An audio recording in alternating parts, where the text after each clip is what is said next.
दोस्तों, आज की सबसे पहली और बड़ी खबर। झारखंड विधानसभा में नमाज के लिए अलग कमरा अलॉट करने पर सियासत तेज। झारखंड विधानसभा में नमाज के लिए अलग कमरा अलॉट करने पर सियासत तेज हो गई है। सोमवार को मानसून सत्र के दूसरे दिन की कार्यवाही शुरू होने से पहले विधानसभा के बाहर बीजेपी विधायकों ने झाल मंजीरे बजाकर भजन गाया। वहीं दूसरी ओर कांग्रेस के पूर्व प्रदेश अध्यक्ष और वित्त मंत्री श्री रामेश्वर उरांव ने भी मीडिया के सामने हनुमान चालीसा का पाठ किया।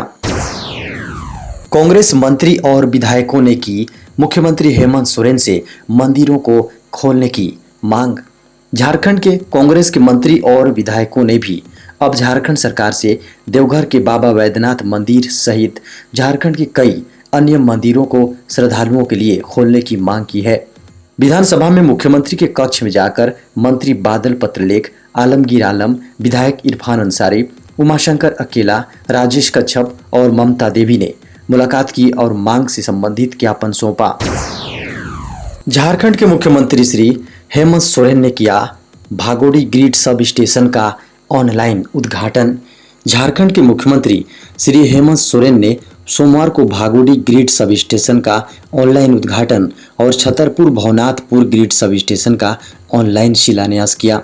इस ऑनलाइन शिलान्यास कार्यक्रम का आयोजन प्रोजेक्ट भवन में हुआ और दूसरी ओर भागोड़ी में मंत्री मिथिलेश ठाकुर मौजूद रहे। मुख्यमंत्री श्री हेमंत सोरेन ने भागोड़ी ग्रिड सब स्टेशन का उद्घाटन और Bhawanathpur Chhatarpur grid substation का शिलान्यास प्रोजेक्ट भवन से ऑनलाइन किया।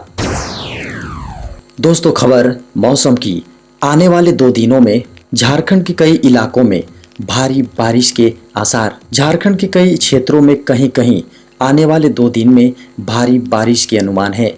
ऐसा बंगाल की खाड़ी में बने साइक्लोनिक सर्कुलेशन के लो प्रेशर के एरिया में बदलने के कारण होगा। मौसम विज्ञान केंद्र के अनुसार बंगाल की खाड़ी में निम्न दबाव का क्षेत्र के प्रभावी होने से पूर्वोत्तर से बारिश के कारक नम हवा का बहाव शुरू होगा। संभावना है कि झारखंड में इसके प्रभाव से कहीं कहीं भारी बारिश हो सकती है। झारखंड के दक्षिणी मध्य और उत्तर पूर्वी भाग में 2 दिन तक मौसम में बदलाव के संकेत हैं। बताया गया है कि सोमवार और मंगलवार को राज्य के सभी इलाके में आसमान में बादल छाए रहेंगे। इस दौरान हल्के से मध्यम दर्जे की और कहीं बूंदाबांदी के बीच वज्रपात की भी संभावना है। झारखंड के मुख्यमंत्री श्री हेमंत सोरेन ने प्रधानमंत्री नरेंद्र मोदी को लिखा पत्र।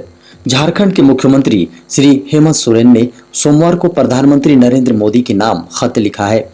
इसमें उन्होंने 15वें वित्त आयोग की ओर से झारखंड के लिए वर्ष 2020-21 में अनुशंसित 312 करोड़ रुपए की राशि की मांग की है। उन्होंने प्रधानमंत्री मोदी से आग्रह किया है कि इस राशि को विमुक्त करने के लिए वे महिला बाल विकास मंत्रालय को निर्देशित करें। हेमंत सोरेन ने अपने पत्र में कहा है कि झारखंड में 0 से 6 वर्ष के ऊपर का प्रत्येक दूसरा बच्चा कुपोषण का शिकार है। अगर केंद्र से 312 करोड़ रुपए मिल जाए तो कुपोषण से जंग लड़ रहे अनुसूचित जाति, अनुसूचित जनजाति, बाहुल्य राज्य को काफी मदद मिलेगा। बेरोजगार युवाओं के लिए बड़ी खबर सामने आ रही है। इंडियन रेलवे में कई पदों पर निकली वैकेंसी। इंडियन रेलवे में नौकरी के इच्छुक युवाओं के लिए नौकरी पाने का सुनहरा मौका है। कोंकण रेलवे कॉरपोरेशन लिमिटेड में वैकेंसी निकली है। कोंकण रेलवे कॉरपोरेशन लिमिटेड को जम्मू कश्मीर में संचालित होने वाली USBRL प्रोजेक्ट के लिए टेक्निकल असिस्टेंट की आवश्यकता है। इसके लिए कोंकण रेलवे ने नोटिफिकेशन जारी कर दिया है। टेक्निकल असिस्टेंट पद पर भर्ती के लिए किसी तरह की परीक्षाएं नहीं होंगी। इस नौकरी से जुड़ी आवश्यक जानकारियां कोंकण रेलवे की वेबसाइट konkanrailway.com पर दी गई हैं।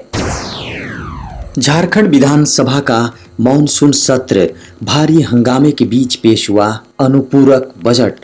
झारखंड विधानसभा में हंगामे के बीच वित्त मंत्री रामेश्वर उरांव ने 4684.93 करोड़ का अनुपूरक बजट पेश किया। इसके बाद सदन की कार्यवाही 2 बजे तक के लिए स्थगित कर दी गई। भाजपा विधायकों ने नमाज के लिए कमरा आवंटन का जमकर विरोध किया। इससे सदन की कार्यवाही काफी देर के लिए बाधित रही। स्पीकर रविंद्रनाथ महतो ने इन्हें समझाने का काफी प्रयास किया, लेकिन वे हंगामा करते रहे। इसी शोरगुल के बीच वित्त मंत्री रामेश्वर उरांव ने अनुपूरक बजट पेश किया। 8 सितंबर को होगी आपदा प्रबंधन की बैठक। स्कूल और धार्मिक स्थल को खोलने को लेकर हो सकता है बड़ा फैसला। 8 सितंबर को मुख्यमंत्री हेमंत सोरेन की अध्यक्षता में झारखंड राज्य आपदा प्रबंधन प्राधिकार की बैठक विधानसभा स्थित मुख्यमंत्री कक्ष में बुलाई गई है। यह बैठक दिन के 2 बजे होगी। बैठक में आपदा प्रबंधन विभाग के मंत्री, सह उपाध्यक्ष बन्ना गुप्ता, मुख्य सचिव स्वास्थ्य, चिकित्सा, शिक्षा एवं परिवार कल्याण विभाग के अपर मुख्य सचिव, वित्त विभाग के प्रधान सचिव, आपदा प्रबंधन प्रभाग और कृषि, पशुपालन एवं सहकारिता विभाग के सचिव उपस्थित होंगे। बैठक में कोरोना वायरस में प्रतिबंध और छूट के संबंध में राज्य सरकार आने वाले 8 सितंबर को एक बड़ा निर्णय ले सकती है। इन निर्णय में धार्मिक स्थल को खोलने को लेकर सहमति बन सकती है। वहीं स्कूलों को लेकर भी सरकार बड़ा फैसला ले सकती है। अभी तक झारखंड में 9वीं से 12वीं तक की कक्षा संचालित हो रहे हैं। वहीं आपको बता दें कि 8 सितंबर की बैठक में पहली से लेकर 8वीं तक की कक्षाओं को भी संचालित करने पर निर्णय लिया जा सकता है। लातेहार से बड़ी खबर सामने आ रही है। लातेहार में हाथियों का तांडव, 2 युवकों की ली जान। लातेहार के बालूमाथ थाना क्षेत्र के हेबना गांव और मारंग लोया में हाथियों ने जमकर उत्पात मचाया और 2 युवकों को पटक पटक कर मार डाला। हाथियों ने मात्र 15 मिनट के अंतराल पर दोनों ही युवकों की जान ले ली। घटना रविवार की रात की बताई जा रही है। इधर घटना से आक्रोशित ग्रामीणों ने मुआवजा व हाथियों के भगाने की मांग पर बालूमाथ खलारी पथ को मारंग लोया पुलिस पिकेट के पास 12 घंटे तक जाम रखा। घटना की सूचना के बाद पुलिस व वन विभाग के पदाधिकारी मौके पर पहुंचे और लोगों को समझाया। ग्रामीणों से वार्ता के बाद 4 लाख मुआवजा देने की घोषणा की। साथ ही इसमें 40,000 रुपए तत्काल और बाकी रुपए 3 दिनों के अंदर देने के आश्वासन के बाद लोगों ने सड़क जाम हटाया। झारखंड के मुख्यमंत्री श्री हेमंत सोरेन ने ट्वीट करके कहा, पलामू प्रमंडल में गढ़वा के भागोडीह में ग्रिड सब स्टेशन का उद्घाटन और नगर उटारी तथा छतरपुर में ग्रिड सब स्टेशन का शिलान्यास करने का सौभाग्य मिला। उन्होंने कहा, पलामू प्रमंडल वर्षों से बिजली और पानी की कमी झेलता आया है। बिजली के साथ साथ हम यहाँ सिंचाई परियोजना की योजना पर भी कार्य कर रहे हैं। झारखंड के पूर्व मुख्यमंत्री श्री रघुवर दास ने कहा, नमाज पढ़ने के लिए अलग कमरे के अपने फैसले को 48 घंटे में वापस ले स्पीकर। झारखंड विधानसभा में नमाज अदा करने के लिए कमरा आवंटन के मामले में पूर्व मुख्यमंत्री रघुवर दास ने स्पीकर रविंद्रनाथ महतो को ओपन लेटर लिखकर अल्टीमेटम दिया है। पूर्व मुख्यमंत्री ने स्पीकर से 48 घंटे के अंदर अपना यह फैसला वापस लेने की मांग की है। कहा है कि अगर 48 घंटे के अंदर इस फैसले को वापस नहीं लिया गया तो विधानसभा के मेन गेट पर आकर धरने पर बैठ जाएंगे। उन्होंने ट्वीट करके कहा है कि लोकतंत्र के मंदिर विधानसभा में नमाज के लिए अलग कमरा आवंटन का निर्णय वापस लेने का आग्रह माननीय अध्यक्ष जी को पत्र लिखकर किया। यह संविधान विरोधी निर्णय 48 घंटे में वापस नहीं लेने पर मैं विधानसभा के मुख्य द्वार पर धरने पर बैठूंगा। नीट की परीक्षा 12 सितंबर को ही होगी। सुप्रीम कोर्ट ने किया खारिज छात्रों की अर्जी। नीट परीक्षा की तारीख को बदलने की मांग कर रहे छात्रों को सुप्रीम कोर्ट से झटका मिला है।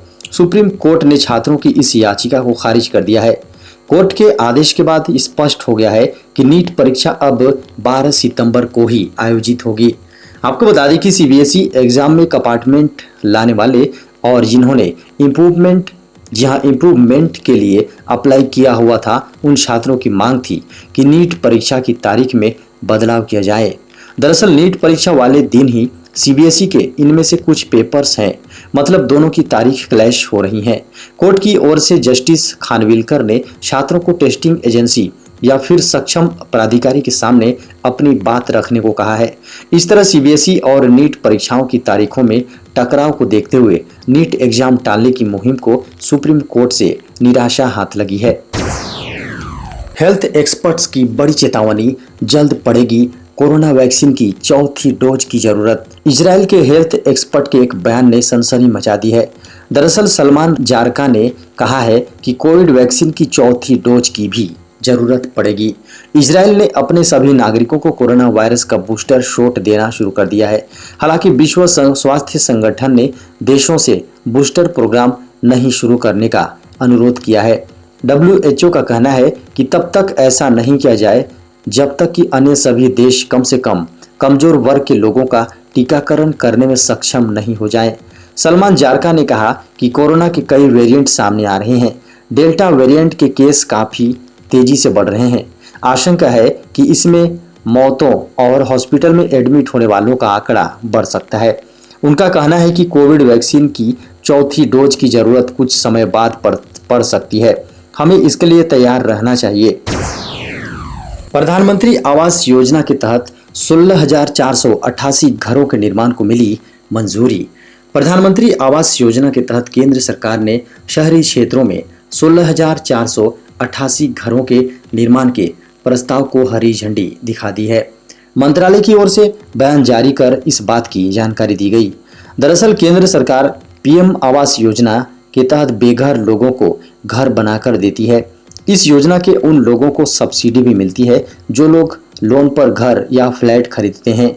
सरकार की केंद्रीय स्वीकृति और निगरानी समिति की 54वीं बैठक में यह निर्णय लिया गया। 13 राज्यों और केंद्र शासित प्रदेशों ने इस बैठक में हिस्सा लिया था।